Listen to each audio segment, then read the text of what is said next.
maksudnya berwudu, menutup aurat, menghadap kiblat, serta juga ya kita harus mengerjakan sesuai dengan ajaran Nabi SAW. Dia 4 kali takbir tanpa ruku, tanpa sujud, tanpa i'tidal. Pokoknya cuma 4 kali takbir lalu salam. Ya. Tinggal khilaf di antara ulama, takbir pertama, setelah itu baca Al-Fatihah, takbir kedua baca salawat, takbir ketiga mendoakan mayit, takbir keempat kita salam. Nah tinggal khilaf di antara ulama tentang masalah salam sekali atau 2 kali. Dua-duanya pendapat yang kuat gitu ya. Bisa 1 kali saja ke kanan, kemudian selesai sholat jenazah, atau kita ke kanan dan ke kiri. Dua-duanya boleh. Dan bagi orang yang ketinggalan sholat jenazah, misal ketinggalan, bisa mengerjakan sholat jenazah itu walaupun jenazahnya sudah diantar ke kuburan gitu ya. Karena Nabi SAW pernah melakukan itu. Dan orang kalau datang misalnya kan 4 kali takbir. Antum misalnya datang di masjid telat. Imamnya sudah takbir yang ketiga.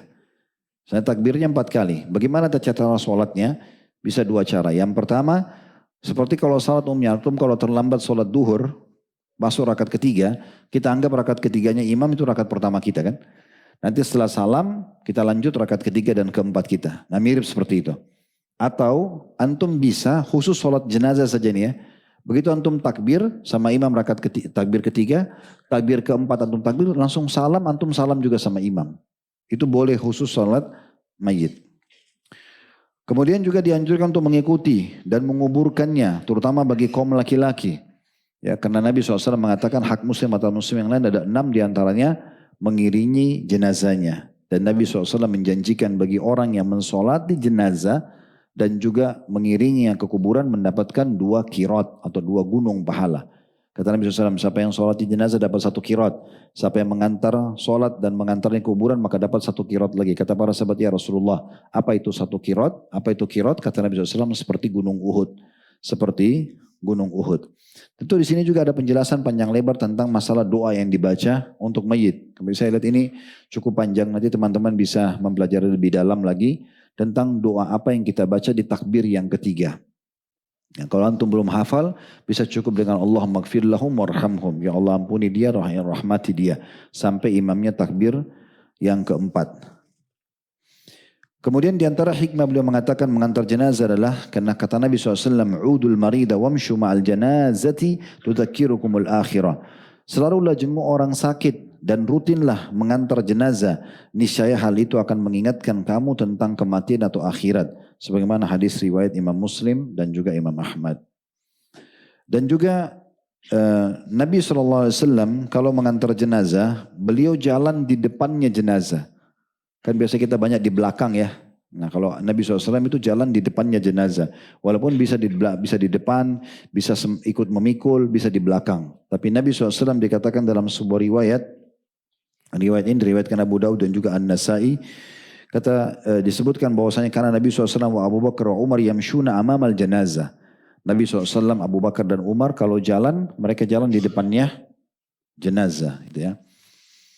Kemudian Nabi SAW mengatakan, man atba'a janazata muslimin imanan wa ihtisaba wa kana ma'aha hatta yusalli 'alaiha wa yafruga min dafniha fa innahu yarji'u ma'al ajri bi qirataini kullu qiratin mithlu Uhud wa man shalla 'alaiha thumma raja'a qabla an tudfan fa innahu yarji'u bi qirat. Barang siapa yang mengantar jenazah seorang muslim karena iman, tahu itu perintah Allah dan mengharapkan pahala dari Allah, dan sebelumnya ia menyertai jenazah hingga mensolatinya dan selesai menguburkan, berarti dia solati dan menguburkan, maka ia akan pulang membawa 2 kirot, di mana setiap kirotnya sebesar gunung Uhud. Dan barang siapa yang hanya ikut mensolati saja tanpa menguburkannya, maka dia akan pulang ya dengan membawa 1 kirot. Hadis ini diriwayatkan oleh Imam Bukhari. Kemudian selanjutnya teman-teman sekalian, bagi perempuan tidak dianjurkan tentunya untuk mengantar jenazah. Ya, kecuali dalam keadaan darurat, misalnya wanita yang sudah sangat tua, ya. Sebagaimana disebutkan oleh Imam Qurtubi dalam kitab At-Tadhkirah beliau, kalau wanita yang masih muda dikhawatirkan fitnah, ini malah bisa menghilangkan hikmah mengantar jenazah. Karena mengantar jenazah itu mengingatkan tentang kematian. Tapi kalau nanti anak-anak gadis atau yang masih suka cekikikan dan segala macam, itu malah mengganggu orang yang mengantar jenazah gitu ya. Tapi kalau ibunya anak itu sudah tua, dia merasa harus ikut, maka itu mungkin. Dan itu pun di bagian belakang jenazah yang sedang dibawa. Nah seperti itulah. Kemudian pada saat menguburkan mayit, dianjurkan teman-teman sekalian untuk membuat lahat. Lahat itu dibuat lubang dulu, baru digali ke dalam, di bagian bawahnya. Sehingga nanti mayitnya dimasukkan ke dalam lubang itu. Ya, dan itu menghadap ke arah kiblat wajahnya nanti. Nah itu lahat. Kalau syak yang satu lagi yang biasa kita di Indonesia itu cuma satu lubang. Nanti ditayuk mayit di situ baru ditutup sama papan gitu ya. Nah tapi Nabi SAW mengatakan Al-lahdu lana wasyakku li gairina. Al-lahat itu untuk kita, untuk kaum muslimin. Dan asyak cuma lubang satu saja, itu adalah untuk selain kita. Dan ini hadis diriwayatkan oleh Imam Ahmad dan juga Abu Daud serta Tirmidzi. Ya. Dan hadis ini umumnya ulama berselisih tentang masalah kesohihannya.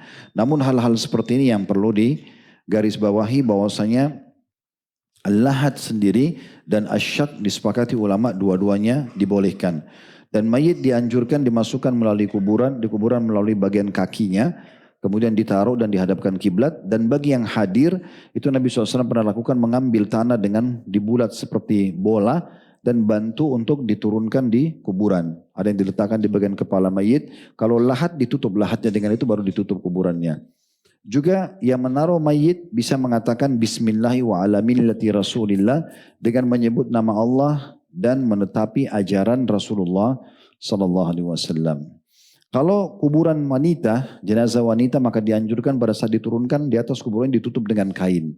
Ditutup dengan kain agar tetap menjaga kemuliaan wanita tersebut supaya tidak tersingkap hal-hal yang tidak boleh dilihat dari tubuhnya. Kemudian hal-hal juga yang harus dilakukan pada saat mayit sudah dikuburkan, maka segera memohon ampun untuknya di kuburan itu kalau kita hadir. Kalau kita sudah di rumah pun kita memohon ampun untuknya. Yang paling dibutuhkan adalah memohon ampun. Karena Nabi SAW dalam hadis riwayat Abu Daud, dan hadis ini disahihkan oleh beliau mengatakan pada saat antar jenazah sahabat, istaghfiru li akhikum wasalu lahu tathbita fa innahu al-ana yus'al. Mohonlah ampunan bagi saudaramu sebab dan mintalah keteguhan untuk menjawab pertanyaan malaikat karena sekarang dia sedang ditanya. Maka kita dianjurkan untuk mendoakan. Kemudian juga dianjurkan untuk meratakan kuburan dengan tanah. Kalaupun mau ditinggikan maka maksimal 1 jengkal saja. 1 jengkal saja.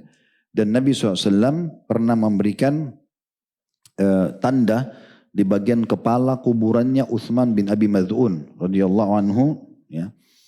Dan beliau mengatakan, "Ata'allamu biha qabra akhi wa adfinu ilaihi man mata min ahli." Aku memberikan tanda pada kuburan saudaraku dengan batu ini dan aku kuburkan di dekatnya orang yang wafat dari keluargaku. Maksudnya sebagai tanda saja di bagian kepala dan ada juga mengatakan di bagian kakinya. Namun kata beliau, hukumnya tidak boleh mengecat kuburan, menulis-nulisnya bahkan membangunnya. Karena ini disebutkan dalam sebuah riwayat Imam Muslim nomor 970, nah Rasulullah SAW an yujassasal qabra, an yujassasal qabru wa an yubna alaihi. Rasulullah SAW melarang kuburan dikapuri, ditulisi dan dibangun bangunan di atasnya. Begitu juga dimakruhkan untuk duduk di atas kuburan. Kalau antum lagi ngantar jenazah jangan duduk ya di atas kuburannya.